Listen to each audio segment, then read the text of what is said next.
Guten Morgen, liebe Freunde, bei dem besten Kanal hier auf YouTube, wenn es um Musik geht und tatsächlich heute auch mal wirklich ganz besondere Spezialgäste hier. Es sind nämlich Spezialgäste, die einst mal Zuschauer waren und jetzt es hierher geschafft haben, hier in mein heiliges Studio, möchte man fast behaupten. Ladies first, Verena, herzlich willkommen, dass du da bist. Vielen Dank, Dankeschön. Und Hendrik, schön, dass ihr da seid. So, wir können ja mal ganz kurz erzählen, wie das hier gerade zustande kommt und kam. Hendrik? Genau, ich hatte von Rahim das erste Video gesehen, das erste K-Pop-Video zu Blackpink Kill This Love vor ein paar Monaten. Oh, das ist, ich überlege auch jedes Mal, wann wir angefangen haben mit den Videos, aber ich glaube, das war April oder so. Ja, genau. Genau, und da hatte ich in den Kommentaren irgendwas geschrieben, ich weiß gar nicht mehr, was das war. Irgendwie... reagier mal auf irgendwas oder so. Ja, du hast mit einer der ersten, der irgendwelche Vorschläge gemacht hatte, auf was man reagieren kann. Und ich hatte ja gerade erst mit dem Kanal angefangen und mit K-Pop vor allen Dingen auch. Ich hatte überhaupt gar keine Ahnung von dieser Welt. Und du hast dann schon ein paar gute Vorschläge gemacht. Genau, und dann meintest du, ich soll dir eine Liste machen und mal schicken. Ja. Und dann habe ich ihn auf Instagram angeschrieben. Genau, eine YouTube, so eine YouTube-Playlist hast du mir gemacht, ne? Und da war so alter K-Pop drin. Einiges auch drin. Und da habe ich dann auch erst gesehen, so okay, das wird auf jeden Fall ein langer Film, den wir hier fahren. Jetzt haben wir nicht nur deswegen, sondern ihr habt euch da noch was Cooles überlegt, da so eine Challenge zu machen. Ja. Sollen wir das schon anteasern? Das hat auf jeden Fall was mit Korea zu tun und Zeichen und Schrift. Es ist ja auch so ein lustiges, eigentlich schon fast ein Running Gag, dass Dana und ich jedes Mal die Titel oder die Bandnamen vor allen Dingen besonders gut lesen können. Nicht, aber da will Hendrik und Verena uns auch helfen. Verena, was machst du eigentlich? Du bist ja eigentlich, er hat die Idee quasi gebracht, aber du bist jetzt noch ein guter Key dafür, das Ganze hier noch zu vermitteln. Ja, also dann eher für das andere Video. Und zwar studiere ich Koreanistik in Hamburg und denke, dass ich da dann das ein bisschen gut beibringen kann. Ich hoffe es.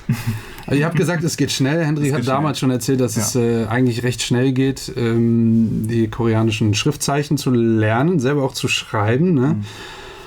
Ich bin gespannt. Das ist nicht schwer. Okay, das kommt in einem anderen Video, aber jetzt in diesem Video machen wir eine Reaction zu einem deiner Wunschsongs, Hendrik. Jetzt erzähl mal, warum der Song? Das ist Shiny und Shiny ist meine Lieblingsgruppe seit 2008. Also schon 11 Jahre jetzt. Also du bist wirklich auch von der alten Generation Fan. Genau, noch. das ist so lange her. Ich habe irgendwie das Video von Shiny Replay gesehen, halt die Debütsong. Und dachte so, irgendwas Cooles, Japanisches und so. Und bin da dann hängen geblieben, habe dann irgendwann gemerkt, dass es nicht Japanisch ist. Und seitdem höre ich K-Pop. 2008. Ja, und du hörst ja auch K-Pop. Genau. Auch damals. Ihr habt auch, darf ich das erzählen? Ja. Gruppe, ja. Ihr habt getanzt damals zusammen. Ja, weiß ich nicht, ich will jetzt hier nicht irgendwelche Geschichten ausplaudern, die wir gerade vorher hatten. Genau, ihr habt ja zusammen auch getanzt und einige Tänze da. Du hast mir auch ein Video geschickt, sah auch sehr, sehr cool aus. Ja, deswegen hier, ich glaube, ich bin hier ganz gut jetzt versorgt. Vielleicht auch mit Gruppen-Know-how hier zu Shiny dann vielleicht. Ja. Ja? Ja, also ich bin ganz gespannt, das jetzt zu hören mit den Kopfhörern. Ja, das auch noch dazu. Unten verlinkt, ne? Ihr wisst Bescheid. Es müssen nicht diese sein, aber sie sind unten verlinkt. Okay, dann hören wir rein, oder? Seid ihr ready? Wenn irgendwas mit der Lautstärke ist, wie gesagt, sagt Bescheid. Ja. Und los geht's.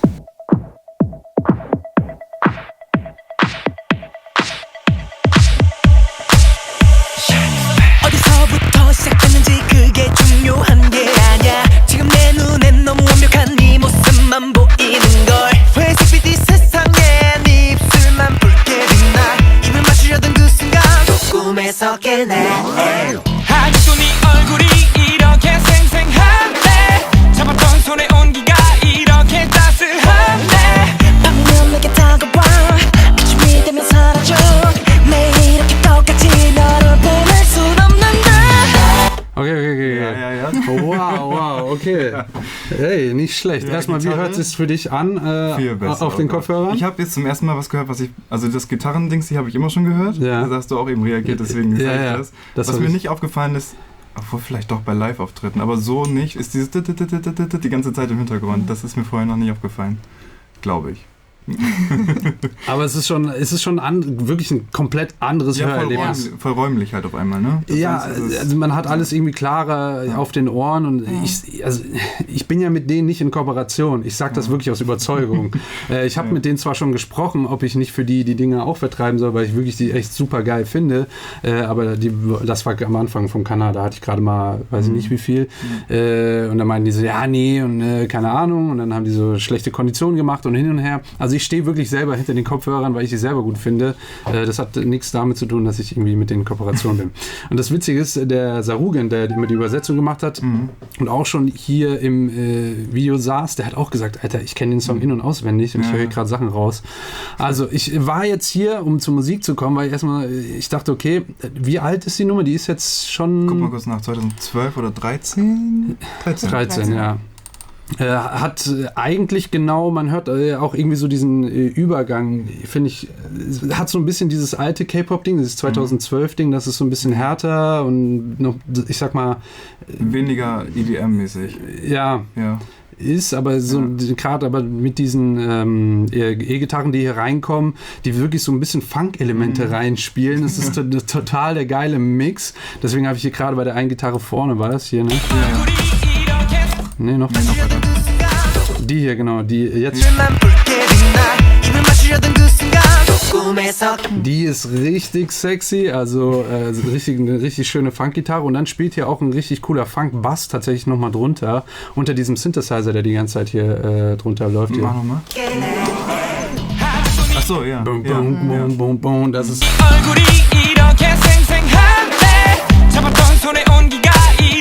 Jetzt wird die Gitarre rechts, ne? Die ist schon richtig cool. Die macht so eine richtig schöne Harmonie und einen geilen Groove noch dazu. Ja, das finde ich schon sehr, sehr gut.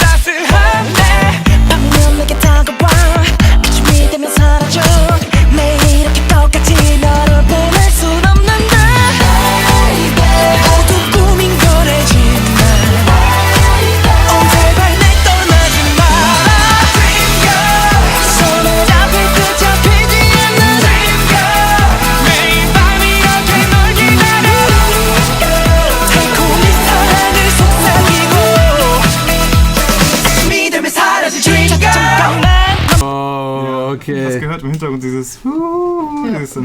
Genau, da ist ein kompletten Chorus von den Jungs hinten rangesetzt, der eigentlich wie ein Instrument dann hinten nochmal so eine Harmonie permanent durchspielt. Sehr hart getuned aber, also wirklich im Studio dann schön glatt gezogen, dass es zu 100% sitzt und harmonisch da ist. Klingt aber trotzdem sehr, sehr schön. Oder was heißt trotzdem? Das ist halt... Studioproduktion. Geile Kappe auch.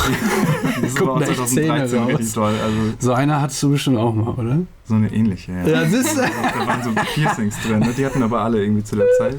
Piercings, geil. Auf jeden Fall sehr schön, diese Gesangs- oder Choruslinie im Hintergrund. Sowieso sehr viel mit den Stimmen auch. Das sind 5 Jungs. Ja. Die waren... Genau. Waren 5 immer und einer ist dann gestorben. Genau, das war bei Lucifer hatten wir schon eine Reaction gemacht. Ja. Da hatten uns auch viele geschrieben und aufgeklärt. Ja. Auch das ist halt krass, dass es wirklich so ein harter Weg ist, diese K-Pop-Welt, dass so etwas dann wirklich passieren muss. Das ist wirklich traurig. Aber starke Stimmen, Wahnsinn.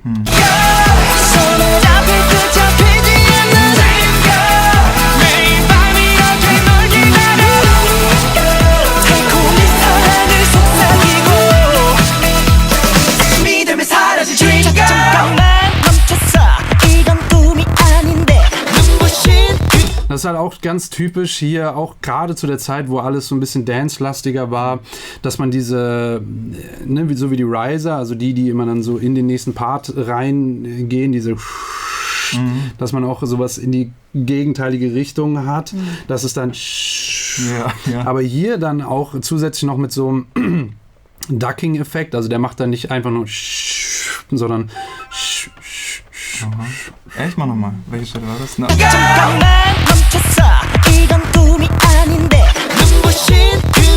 Ja, und das ist wirklich ein White Noise eigentlich nur, also nur ein Geräusch. auch künstlich erzeugt, wo man dann einen Filter draufsetzt, so dass die Höhen immer langsam weniger werden und dann eben durch ein Ducking oder Volume Ducking, also durch die Lautstärke dann eben dieser Pump-Effekt entsteht. So. Ich finde auch diesen einen Elektrosound gerade eben, wo das Bild sich geändert hat. Der ist mir vorher Bei noch nie Jonghyun, aufgefallen. Stimmt. Genau. Das sind so wie Soundeffekte tatsächlich.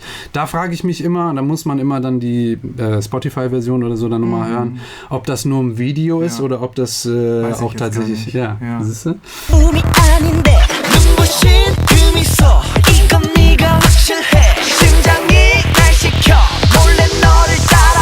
Auch hier singt immer einer noch zusätzlich die Harmonie auf die Hauptstimme, das in Kopfstimme. Ne? Also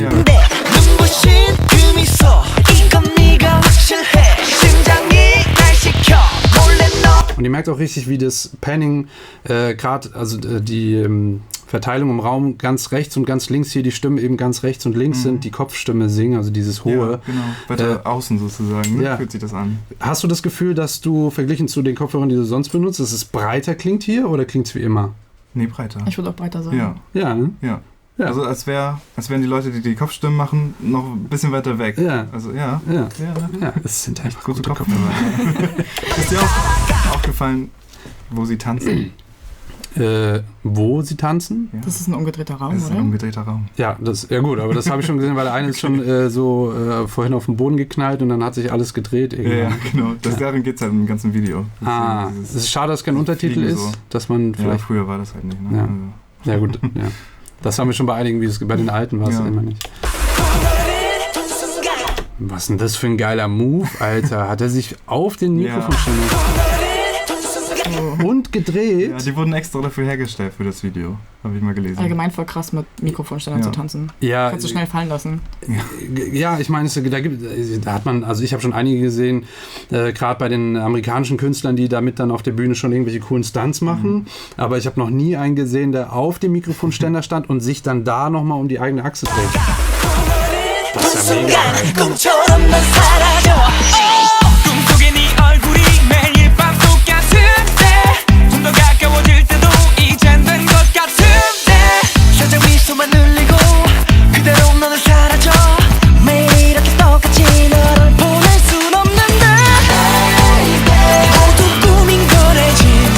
Da sind zwischendrin immer wieder so kleine Soundeffektgeräusche, ne? Ja, Also ich glaub, so das ist kleine. mir nie aufgefallen vorher.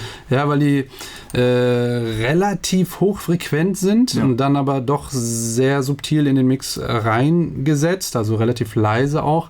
Da brauchst du schon Kopfhörer, oder ein Speakersystem, die da sehr präzise dann das auch wiedergeben können.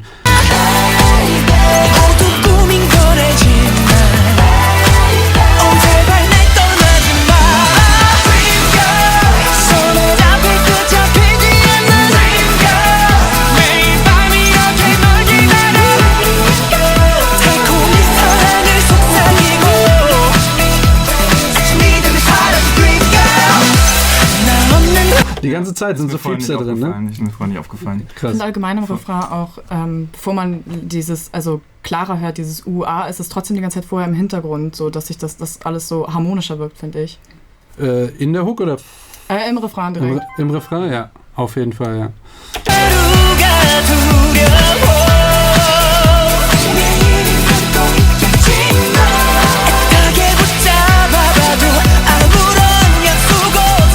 Es ist Ja, bei es war jedem, bei bei jeder fast jedem Stimmung. Videocut Ja. ist es gerade, dass man diesen Effekt drin hat. Ja. Ja. Wahnsinn.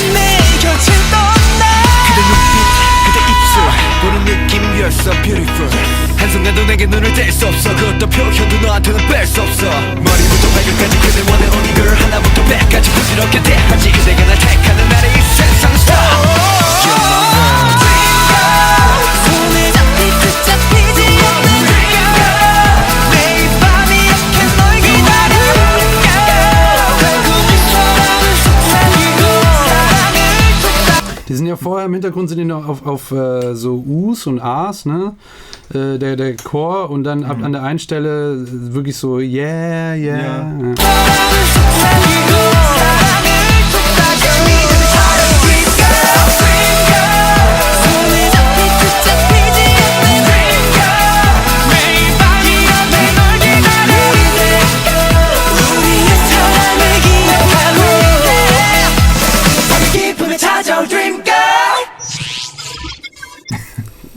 Ja. Soundeffekte. Ja. Geil. Viele Soundeffekte. Ah, geil, hier auf den Drum-Fill-In, also der auch wirklich die Cuts hier gesetzt.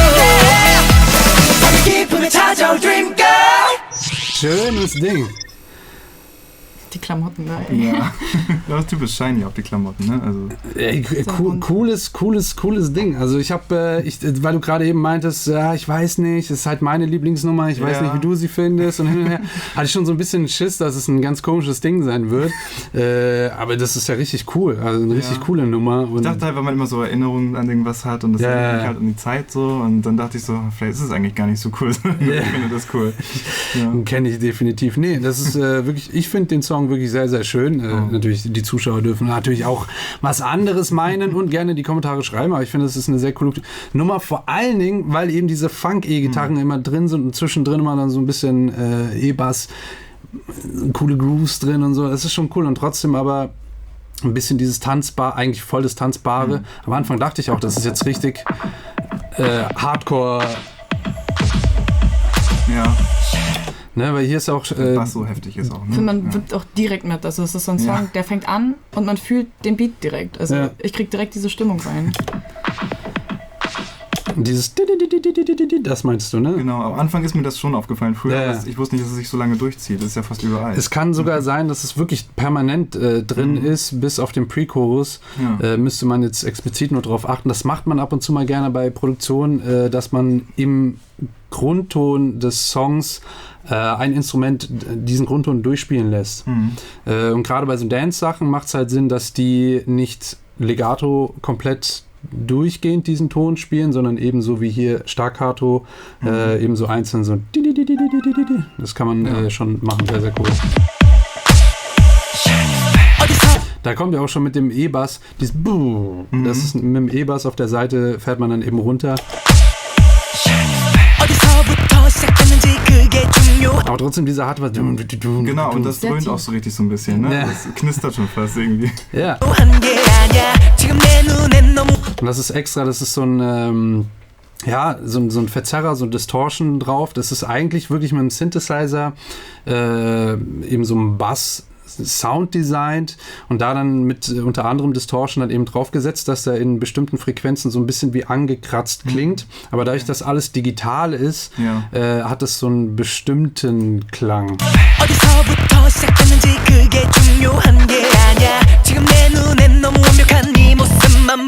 Und dann zwischendrin aber trotzdem noch zusätzlich zu dieser durchgehenden, laufenden Bassline, die wirklich so einen Dance-Charakter hat, kommt dann aber dieser E-Basse. Immer so einfach so random zwischendrin.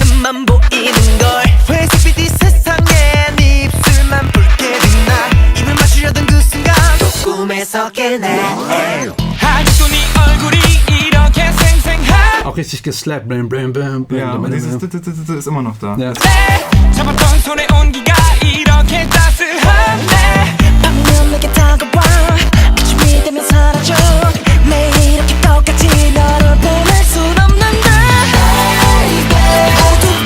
Jetzt kannst du es ja nicht mehr hören. Nee. Aber ich denke auch, dass sie es wahrscheinlich hier rausgenommen haben, weil eben so viel anderes da ist. Ey, coole Nummer.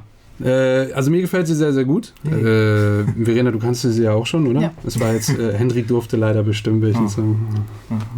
Alles kein Problem. Sehr, sehr geile Nummer. Wenn sonst habt ihr irgendwas an Fragen noch? Nee. Nö. Zu dem Song? Okay. Dann nicht. Zu mir? Nö. Gut, wir haben jetzt, glaube ich, vorher auch schon 3 Stunden geredet und gegessen und alles. So, dann vielen, vielen Dank. Ich hoffe, ihr habt was gelernt. Falls ja, lasst gerne ein Abo da, auch zu Hause. Und nicht vergessen, Glöckchen an für den Ehrenmann. That's me, Rahim. Und die 2 sind auf jeden Fall unten auch verlinkt mit Instagram, oder? Wenn ihr Bock drauf habt. Jo, ja. Bock drauf. Geil. Und dann würde ich sagen, bis zum nächsten Video und tschüss. Darfst tschüss sagen? Sag tschüss. Tschüss.